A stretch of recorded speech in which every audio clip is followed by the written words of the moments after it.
धार्मिक ज्ञानी की कहते ने, धार्मिक ऋषि मुनि, वो जिहड़े असाध रोग ने जिन्हों मिटाण की कोशिश की है, मिटिया नहीं, उसे नहीं दूजा रूप धारण कर। असाध रोग नहीं मिटता। असाध रोग उपजयो तन भीतर, टरत ना काहू टरे। लख यतन कर नहीं जाएगा। सैकड़े डॉक्टरों को चला जा, वैद्यां को चला जा, हकीमां को चला जा, इस रोग विच जीना पैदा रोग कर्म रोग है।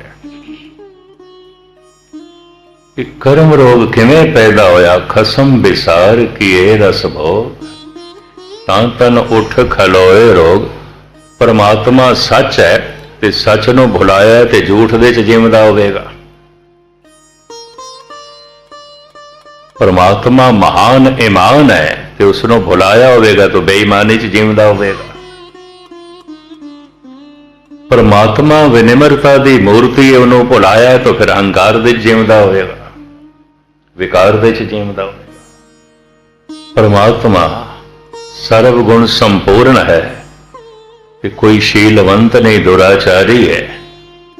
निरंकार दे ना जी के दुराचार दे जिंदा होवेगा। इस तरह के सारे अवगुण एक दिन शरीर दे असाध रोग पैदा कर दे। फिर गुरु अर्जन देव जी महाराज जी कहते असाध रोग उपजयो तन भीतर, टरत ना काहू टरे। दास जिन्हां कोल गुरबाणी व्याकरण पढ़दा रहा ना, वो थोड़ी जिहा हिकमत का काम भी करते सन, वैद भी सन, कुछ जड़ी बूटियां का भी ज्ञान सन। चंगी तरह याद है, मैनू कहते सन कुछ सिख ले तू भी। मैं कहा मेरा इसे शौक नहीं, गुरबाणी व्याकरण पढ़ना।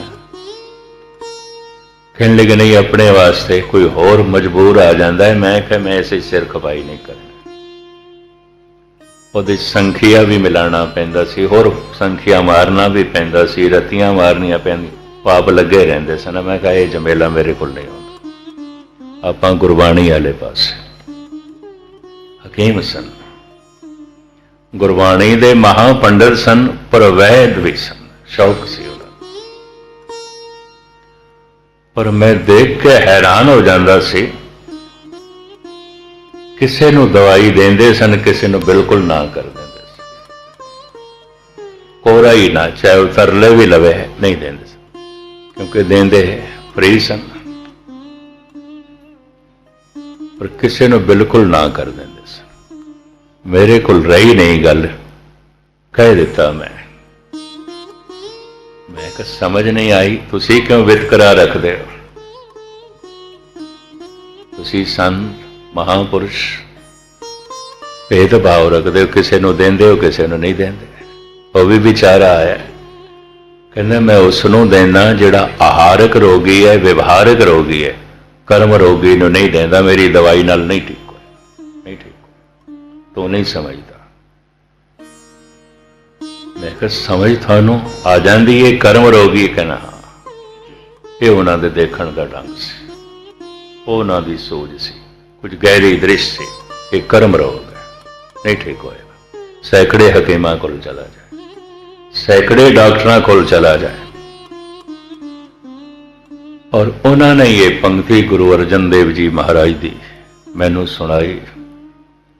गालवन गौड़ी राग दे च असाध रोग उपजयो तन भीतर, करत ना काहू। ऐसा असाध रोग पैदा होया है, लख औषधियां कर ले, लख वैद्यां को चला जा, नहीं ठीक होएगा। फिर मैं अपनी जिंदगी च देखे ने वो रोगी नहीं ठीक होंगे। लखां जहां से टकरा मार देना, लखां रुपए खर्च भी कर देना, नहीं ठीक होंगे। और इस तरह दे एक नहीं, बेशतर मेरे सामने। बहुतियां नूं मैं देखे, बहुते निकटवर्ती सन। असाध रोग उपजयो तन भीतर, टरत ना काहू टरे। ये क्यों पैदा हो जाता है? असाध रोग। खसम विसार किए रस भोग, तां तन उठ खलोए रोग। सच नूं भुलाया है तो फिर झूठ दे च जीवदा होवेगा। गुणां दे सागर नूं भुलाया है तो अवगुणां दे च जीवदा होवेगा। लंबे समय तक जीवदा रहा तो असाध रोग पैदा हो जाए। यह भी मैं अर्ज कर देना, एवें नहीं कह दिता गुरु अर्जन देव जी ने 12 माह दे च भी, परमेश्वर ते भुलिया व्यापन सभे। बेशुमार रोग पैदा होंगे, पहले आहारक व्यवहारक, फिर किसी दिन कर्म रोग पैदा हो जाएगा जिसका कोई इलाज नहीं, कतई इलाज नहीं, उस दे च जीवना पेगा। तो मैं अर्ज करा, हर पासे मनुख की सुख की तलाश है, असाध रोग दे च फस गया, फिर बंदा कहता दिलों मौत ही आ जाए। यकीन जानो मैं सुने, मैनू तो एक ने कहा ज्ञानी जी अरदास करो दिल्ली दे, मैं की अरदास करिए, मौत आ जाए, इस रोग च मैं नहीं जीवना, सारी जिंदगी मैं इस रोग दे च नहीं जीवना। तन तो दुख मिल रहा है, पीड़ा मिल रही है रोज रोज। मनुख इस तन नूं भी त्यागण की सोच लैंदा, कई खुदकशी भी कर लेंदे, आत्म हत्या भी कर लेंदे, सुसाइड भी कर लेंदे। हैरानगी, कोई मित्र दा त्यागी, कोई पुत्र दा त्यागी, कोई पत्नी दा त्यागी, कोई पति दा त्यागी, कोई अपनी जिंदगी दा त्यागी। दरअसल दुख दा त्याग है। मैं फिर दोहरावां, मनुख नूं मित्र नहीं चाहिए, सुख चाहिए। मनुख नूं भरा नहीं चाहिए, सुख चाहिए। मनुख नूं पत्नी नहीं चाहिए, सुख चाहिए। मनुख नूं पति नहीं चाहिए, सुख चाहिए। मनुख नूं जिंदगी भी नहीं चाहिए, सुख चाहिए। पीड़ा मिले, रोज रोज दुख मिले, यकीन जानो त्यागदियां देर नहीं लगेगी। दोस्ती दुश्मनी च बदल जाएगी, रिश्तियां दराड़ पैदा हो जाएगी, और लगातार पीड़ा दे च रह रहा है कि आत्म हत्या की भी सोचेगा, भावें ना करे, आत्म हत्या की भी सोचेगा। सारी दुनिया च लोग खुदकशी कर देने, आत्म हत्या कर। सुख का मार्ग की है, किथों प्राप्त करिए? क्योंकि जिस जिस दे असी सुख की कल्पना करते हैं, इथों मिलेगा उथों मिलेगा, देखिया वो मिलते गया पर सुख नहीं मिले।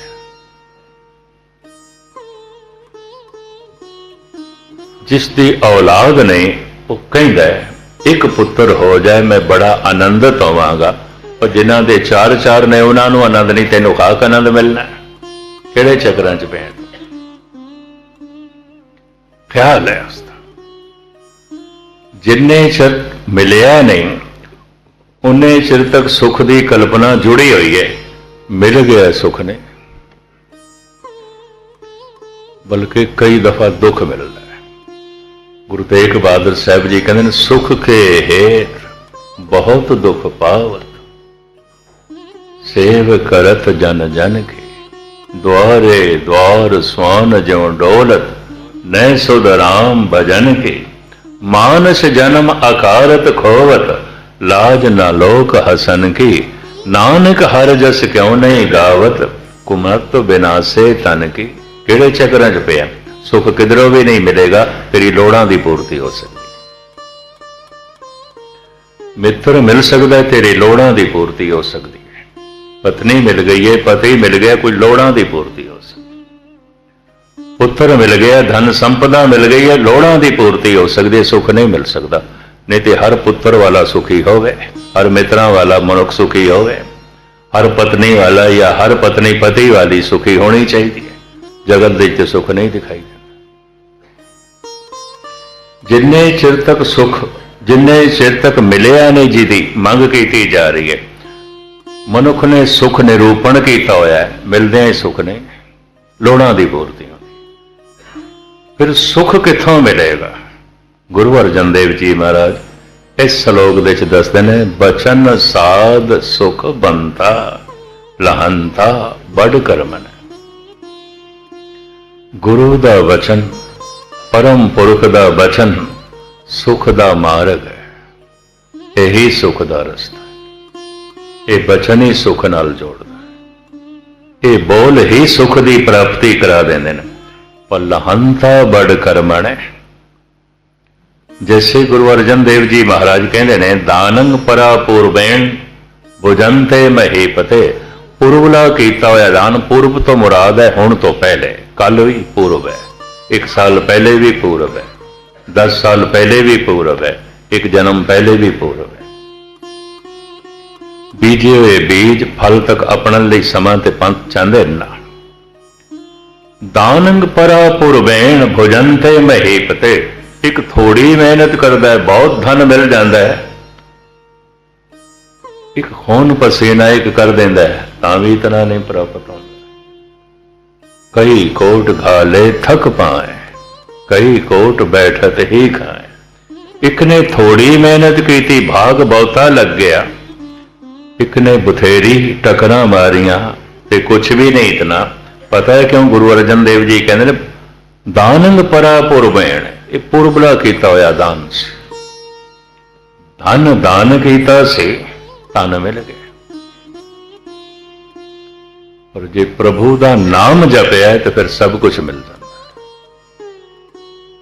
दानी नूं केवल धन ही मिलेगा, बहुता धनाड़ हो गया है, थोड़ी मेहनत करता है, बहुता कुछ मिल जाता है, लेकिन सुख तो नहीं मिलेगा। लोड़ों की पूर्ति हो जाएगी, जरा ढंग नाल हो जाएगी। अगर वाकई धन तो ही सुख मिलता है, फिर धर्म मंदिरां की लोड़ नहीं सी, इबादत की लोड़ नहीं सी, हर धनवान सुखी चाहिए सी। पर धन भी मिलता है, दान करन नाल महा आनंद ते रस मिलता है, नाम जपण नाल। बचन साध सुख पंथा, लहंता बड़ करमण है। कोई उच्ची प्रालबद होवे, कोई पूर्वला बीजे होया बीज होवे, इन्हां बचनां दी शरधा पैदा होंदी है, बचन सुनन नूं मिलदे। जरूर कोई तुहाडे पूर्वले बीजे होए बीज ने, तुसीं सत्संग दा प्यास रखदे हो, तड़प रखदे हो, ये पूर्वले बीजां तो बिना नहीं होंदी। हर कीरत साध संगत है, सिर कर मन के कर्मा। कहो नानक तिस भयो प्रापत, जिस पूर्व लिखे का लैण। कल का कुछ बीजे होया, कोई थोड़ा बहुत कीता है, सत्संग नसीब हो गया। बचन साध सुख पंथा, लहंता बड़ करमणे। रहंता जन्म मरणे, नानक हर बाणे परहारण। वो जन्म मरण तो रहत हो जाएगा। हरि दे बाण नाल, प्रभु दे नाम जपदियां जपदियां जन्म मरण दे दुख नूं मिटा देगा, नाश कर देगा। अगला श्लोक सरवण कर लो, क्योंकि 2-3 दिन रहंदे ने, तो मैं चाहना गाथा नामक बाणी पूरी करदा है। एक एक श्लोक बड़ा कीमती है। एक एक श्लोक दे बड़ी गहरी गल धन गुरु अर्जन देव जी महाराज कह रहे हैं। अगला सरवण करो। हाँ जी।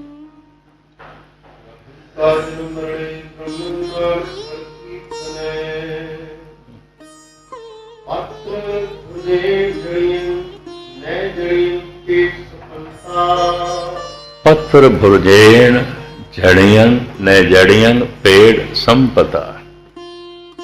नाम बिहोन बिखमता, नानक बहंत जौन बासरो रैणी। पतझड़ दी रुत दे धन गुरुदेव जी महाराज उदाहरण देंदे ने। पतझड़ दी रुत, जब दरख्तां दे पत्ते झड़दे ने, उन्होंने मौसमे खिजां भी कहते हैं। भारत देश के हर 2 महीनों बाद रुत बदलती है, 6 रुतां आउंदियां ने। उन्हां विच एक रुत पतझड़ दी, मौसमे खिजां। दरख्तां दे सारे पत्ते झड़दे ने। उदाहरण दे रहे ने मेरे पातशाह। पत्तर भुरजैन, जद पतझड़ दी रुत आंदी है ते दरख्तां तो पत्ते झड़दे ने। पत्तर भुरजैन झड़ियां न जड़ियां, फिर नहीं जुड़दे। लख भी कोशिश करिए उस पत्ते नूं जोड़न दी, नहीं जुड़दा। एक छोटी गाथा भी मैनू याद आई। महात्मा बुद्ध दे समय एक बड़ा प्रबल कातल होया है, ਉਹਦਾ ਨਾਂ ਉਂਗਲੀ ਮਾਲ ਪੈ ਗਿਆ ਸੀ। पता है क्यों? ਉਹਨੇ ਕਿਹਾ ਸੀ जिन्ने चिर तक 1000 ਉਂਗਲੀਆਂ ਦੀ ਮਾਲਾ मैं गल दे च नहीं पाने, मैं चैन नाल नहीं बैठा। पहले सन्यासी सी, एक धार्मिक विद्यालय च पढ़दा सी, पर किसी ने झूठा इल्जाम ला दिता। उस झूठे इल्जाम करके आश्रम चों कढ़ दिता गया। आश्रम के मुखी ने भी उसनूं सजा दी। बदले की भावना पैदा हो गई। बेकसूर इतना हिरदा चोट खा गया, मनुखों का दुश्मन हो गया भी संसार दे कोई मनुख अपना नहीं। ते कसम खा ली, किधरे हैगा ब्राह्मण से, कसम खा ली मैं गले विच 1000 ਉਂਗਲੀਆਂ ਦੀ माला पानी। ਉਹਦਾ ਨਾਂ ਉਂਗਲੀ माल पै गया। ਹੁਣ किन्ने बंदे मारेगा हत्थां ਦੀਆਂ ਉਂਗਲੀਆਂ। मशहूर हो गया सी। जिधर वो रहिंदा सी पहाड़ की एक तलहटी दे च लोगों ने लंघना छड़ दिता सी। मैं संक्षेप विच अर्ज कर रहा, अज वक्त का एक महान संत महात्मा बुद्ध उथों लंघे। एवें नहीं गुरु नानक ने भरमण किया, भरमण करदे कौड़ा राक्षस मरदाना रोकदा रहा। महाराज लोकी कहंदे ने दे राक्षस रहिंदा, फिर भी गए। इस तरह के पुरुष रोगियां नूं लभदे ने, रोगी कोल ही ते जाना हुंदा है। जद कोई कहंदे ने भौतिकवाद का युग है इतना, और इतनी मसरूफियत है और इतना भौतिकवाद है, अज दे समय च इस नाम की की लोड़ है? कौन दसे? बीमार नूं ते दवाई की लोड़ है, आखिर बीमार नूं ते औषधि की लोड़ है। महात्मा बुद्ध नूं पिंड वासियों ने रोकया, उस पासे ना जाओ। उस सामने पहाड़ की तलहटी च महान कातल रहिंदा है, दर्जना बंदे मार चुके हैं, गले विच माला पाई हुई है ਉਂਗਲੀਆਂ की। थानों भी मार देगा, थोड़ियां ਉਂਗਲੀਆਂ भी कट के गले च माला पाएगा। नहीं रोके महात्मा बुद्ध, कल्ले सन, चलते गए, चलते गए। सामने बैठा दिखाई दिता पत्थर ते, सर्दियां दे दिन सन, धुप पिया सेके। वो अंदर सोचण लग पिया, ਉਂਗਲੀ माल इस विचारे साधु नूं पता नहीं। हुण साधु दा लिबास सी, महात्मा बुद्ध दे पीले कपड़े सन। संत नूं पता नहीं, ते संतां दा खास करके वैरी हो गया सी, क्योंकि आश्रम चों कढ़िया गया सी ते आश्रम दे सारे विद्यार्थी भगवा बेस पहन के पढ़ते सन। इल्जाम झूठा लग्या, पैड़े इल्जाम करके आश्रम चों कढ़ दिता गया। बदले की भावना। हुण संत दे बाणे च एक पुरुष आ रहा है, तप गया।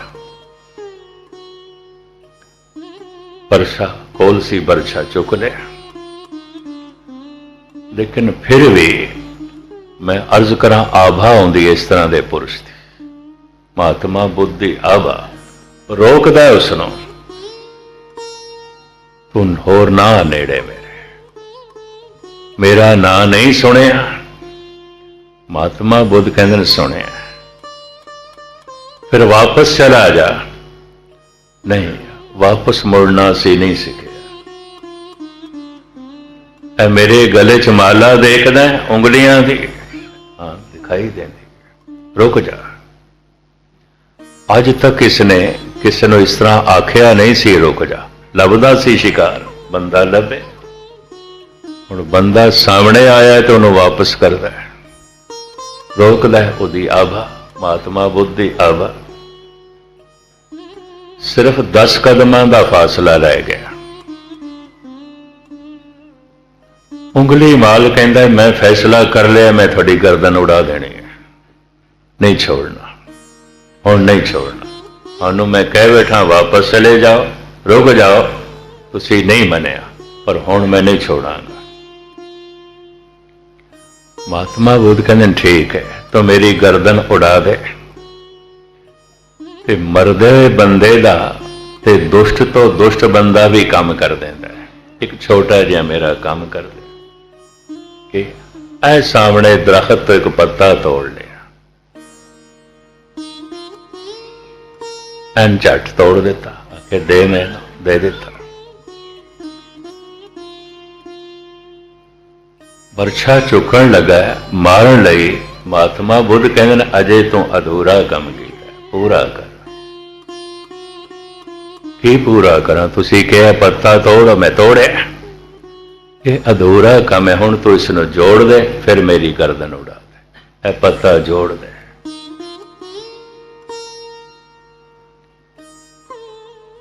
होश ठिकाने आ गए, मैं नहीं जोड़ सकता।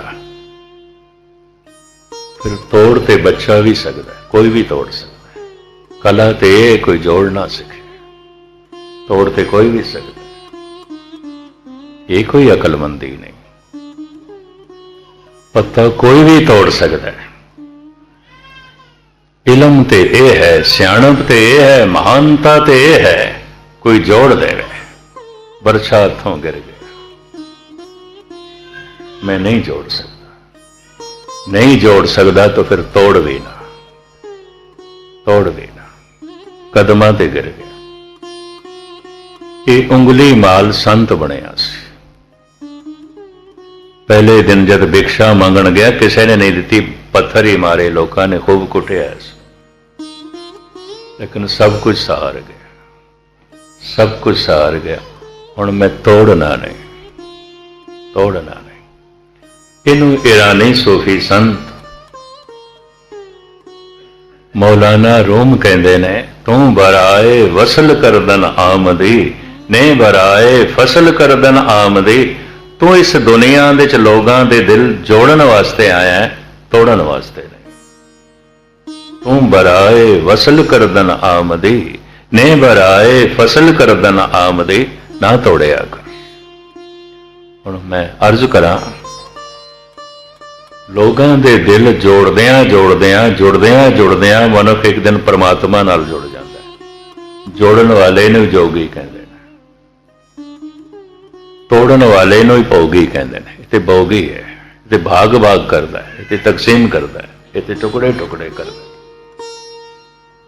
प्रकृति अपना एक नियम रखती है, दरख्तां नूं नवें पत्ते देण वास्ते पुराने पत्ते झड़ जाते हैं। जैसे सप की कुंचर नवीं आउंदी है, ते पुरानी खलड़ी चढ़ जाती है। साडे कपड़े मैले हो जाते हैं, असी बदलते हैं ना।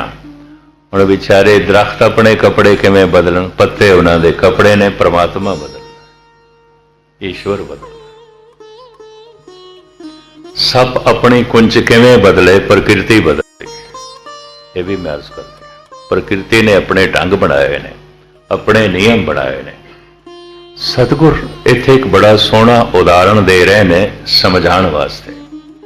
पत्थर भुरजैन झड़ियां न जड़ियां, पतझड़ दी रुत दे जेड़ा पत्ता दरख्त नालों झड़ जाता है, नहीं जुड़ता, नहीं जुड़ता। पेड़ संपदा, पेड़ दी संपदा नाल, पेड़ दीयां डालां नाल, शाखां नाल फिर नहीं जुड़ता। इत्थे हुण सतगुरु कहना की चाहते हैं? ये तो प्रमाण है ना, ये तो दलील है। दलील किस प्रथाई दी गई है? ये उदाहरण किस प्रथाई दिता गया है? दूजी पंक्ति है, पत्थर भुरजैन झड़ियन ने जड़ियन, पेड़ संपदा नाम बेहोन बिखमता नानक, बहंत जौन बासरो रहनी। जिमें टुट के पत्ता, इनू पवन दूर दूर उड़ा के ले जाती है, रेजा रेजा कर देंदी है, टुकड़े टुकड़े कर देंदी है। इस तरह जेड़ा मनुख सतसंग तो टुटे है, प्रभु दे नाम तो टुटे है, गुरु दे शब्द तो टुटे है, वासना दी पवन उसनों पता नहीं कितने जन्मां दे च भटका